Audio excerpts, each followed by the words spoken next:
Hey everyone, happy Mother's Day. Just like to take a minute and acknowledge that Mother's Day just sucks. And it sucks for a lot of reasons. I have friends who don't have their moms right now, and so Mother's Day sucks for them. And I have friends who are disappointed because Mother's Day didn't go the way they expected it to go, and so Mother's Day sucks for them. I decided a number of years ago that I just wasn't going to do Mother's Day. I've got 4 kids.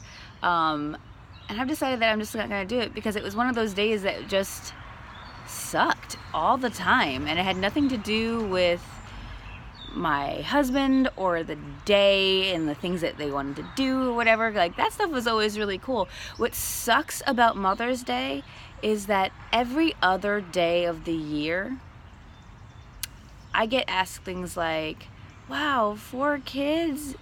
Finally figured out how that worked? Finally figured out what caused that?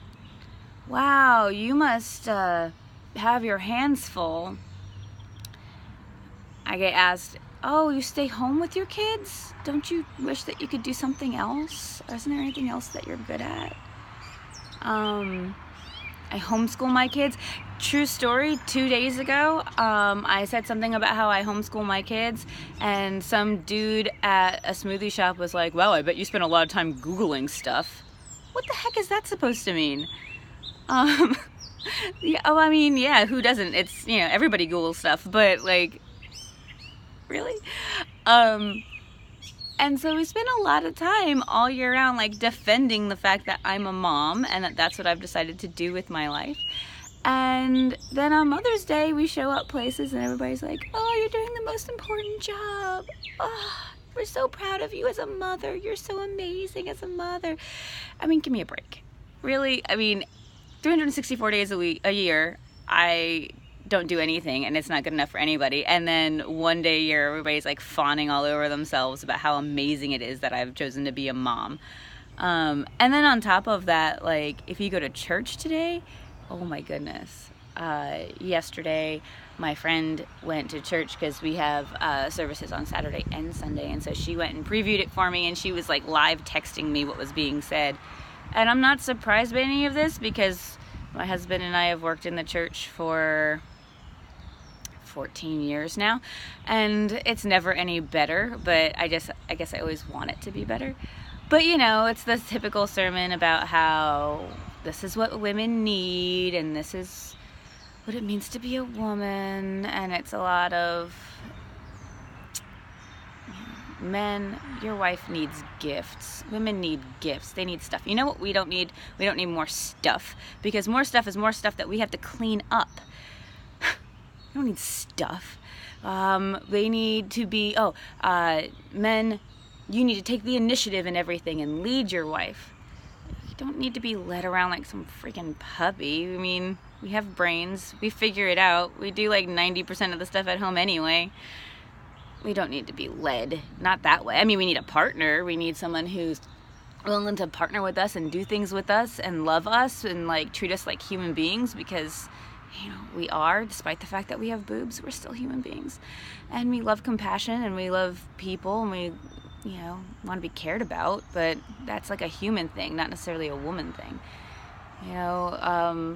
My particular favorite is, women aren't weak, they're just weaker. And if you want to, prove that point, go home and arm wrestle your husband. I'm sure you'll see who wins. Just because I may lose an arm wrestle to my husband does not necessarily make me weak. Because I know that I passed 4 human beings through my body, through an opening that was much too small. And I've seen a man have to pass a kidney stone, and I don't think they could give birth. Sorry, dudes. I just don't think you could do it. So before you go ahead and tell people that I'm weak and I need stuff, maybe you should actually talk to an actual woman before preaching a sermon on Mother's Day about what women need. I think some things that all women need and mothers need is to be heard, to be respected, and to be valued as people and not just as a mom. When I became a mom, I kind of lost my identity, and everybody's like, oh, you're a mom now and you do mom things, and I'm like, but I'm still me, and I still like to do me things. I still want to go swing dancing, and I still want to do art, and I still want to be me, and I could do all of those things with my kids, and that's fine, but being a mom didn't necessarily take away the part of me that made me me. So I think instead of focusing on how women are weaker and prettier and they need gifts and they need things, and you should treat your wife like she's a princess because she's a princess in God's eyes. Why is it that we always have to be a princess and we never get to be a queen? Because we talk about like boys and men as they're, they want to grow up and be knights and kings and stuff like that, and girls always just get to be a princess, get to be a princess. Well, if I'm gonna be a princess, if I have to be a princess, this is gonna be my freaking crown. Not a tiara, nothing sparkly, because this is what it means to be a mom. Right here. If you're a mom, you're freaking Wonder Woman. You can do anything. So don't listen to anybody. Don't get down and out because you didn't get the day off, or, all you wanted was to sleep in today, but you had to go to some crappy sermon about how women are weak. Or, maybe the best anybody could think to do for you, because this is my favorite. I think everybody thinks that, oh, what we should do for Mother's Day? We should take you out to dinner so you don't have to cook one meal this week.